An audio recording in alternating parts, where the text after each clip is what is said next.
السلام علیکم ناظرین۔ تنہائی میں انٹرنیٹ کا غلط استعمال کرنے والوں کے لیے رہنما ہدایات۔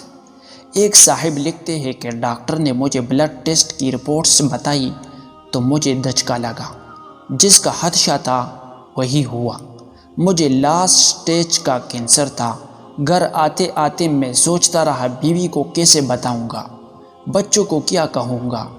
گھر پہنچ کر میں نے سیف میں سب رپورٹ چھپا دیے۔ بیوی پوچھتی رہی، میں نے کچھ نہیں بتایا، بلکہ سب نارمل ہے کہہ کر ٹال دیا۔ رات کھانے کے بعد واک کرنے نکلا تو دل بند سا ہونے لگا۔ کس کا دل کرتا ہوگا یہ چمکتی دمکتی روشنیاں، یہ چہل پہل، یہ ہنسی قہقہے چھوڑ کر جانے کا۔ پیاری بیوی، پیارے پیارے بچے چھوڑ کر کیسے جاؤں گا؟ ایک لمبی پتلی سی اندھیری قبر میں کیسے رہوں گا؟ میں چلتا رہا اور سوچتا رہا حتیٰ کہ قبرستان آ گیا۔ قبروں کے کتبے جیسے مجھے بلانے لگے۔ میں قبرستان کے بیچ کے اونچے نیچے راستے پر چلنے لگا۔ قبریں خاموش تھی، لیکن کیا ان کے اندر واقعی خاموشی تھی؟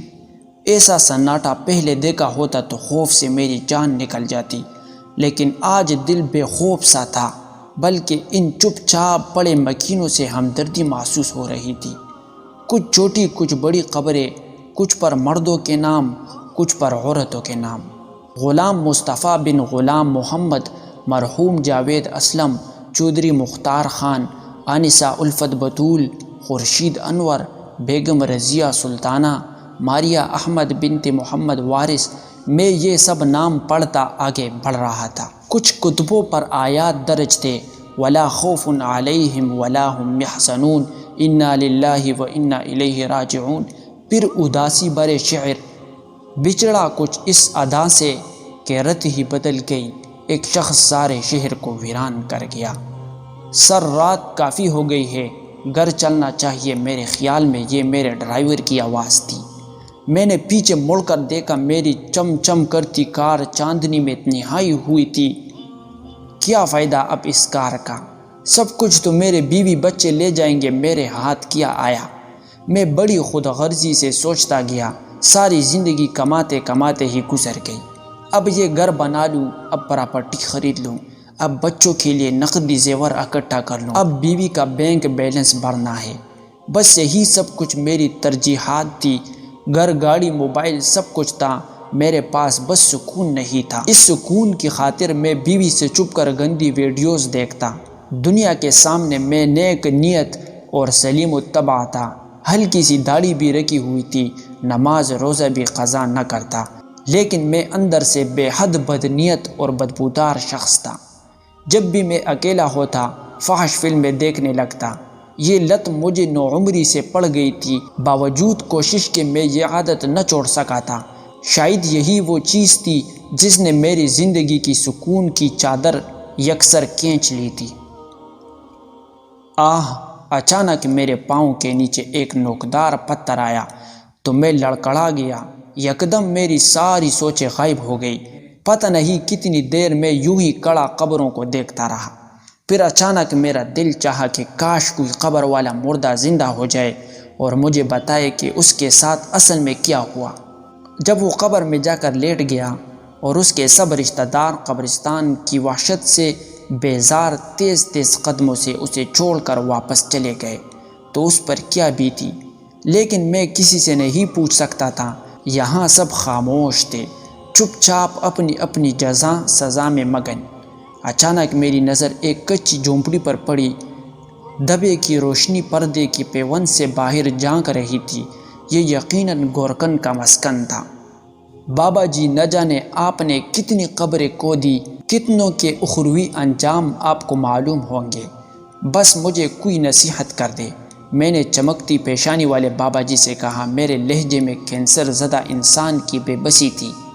پتر، سچے رب کی سچی اطاعت ہی کام آتی ہے اور کچھ یہاں کام نہیں آتا۔ بس تو اکیلے میں رب کی اطاعت کرنا سیکھ لے۔ جب تو اکیلی قبر میں لیٹے گا تو وہ رب تیرا ساتھی بن جائے گا، بابا جی نے کہا اور دیا تیز کر دیا، اپنے طاق کا بھی اور شاید میری امید کا بھی۔ سر، آپ یہاں ہیں؟ میں پریشان ہو گیا تھا۔ میرا ڈرائیور مجھے ڈھونڈتے ڈھونڈتے بابا جی کی کٹیاں تک آ گیا تھا تو میں نے بابا جی کو سلام کیا اور الٹے قدموں واپس چلا آیا۔ جب میں گاڑی میں بیٹھنے لگا تو میں نے ایک نظر پورے قبرستان پر ڈالی۔ کچھ قبروں کے مکین مسکرا کر بابا جی کے لفظوں کی تائید کر رہے تھے، وہ خوش تھے اور چہچہا رہے تھے۔ باقی قبروں کے مکین حسرت و یاس کی تصویر تھے، وہ اپنے کفن نوچ نوچ کر چلا رہے تھے اور یہ بتا رہے تھے کہ اب تنگ اور تاریک قبر میں ان کا کوئی ساتھی، کوئی مددگار نہیں ہے۔ حضرت ثوبان رضی اللہ عنہ سے روایت ہے کہ رسول اللہ صلی اللہ علیہ وسلم نے ارشاد فرمایا، میں اپنی امت میں سے یقینی طور پر ایسے لوگوں کو جانتا ہوں جو قیامت والے دن اس حال میں آئیں گے کہ ان کے ساتھ تہامہ پہاڑ کے برابر نیکیاں ہوں گی، تو اللہ عز و جل ان نیکیوں کو ہوا میں منتشر ہو جانے والا غبار بنا کر غارت کر دے گا۔ حضرت ثوبان رضی اللہ عنہ نے عرض کیا، اے اللہ کے رسول، ہمیں ان لوگوں کی نشانیاں بتائے، ہمارے لیے ان لوگوں کا حال بیان فرمائے تاکہ ایسا نہ ہو کہ ہم انہیں جان نہ سکے اور ان کے ساتھ ہو جائے۔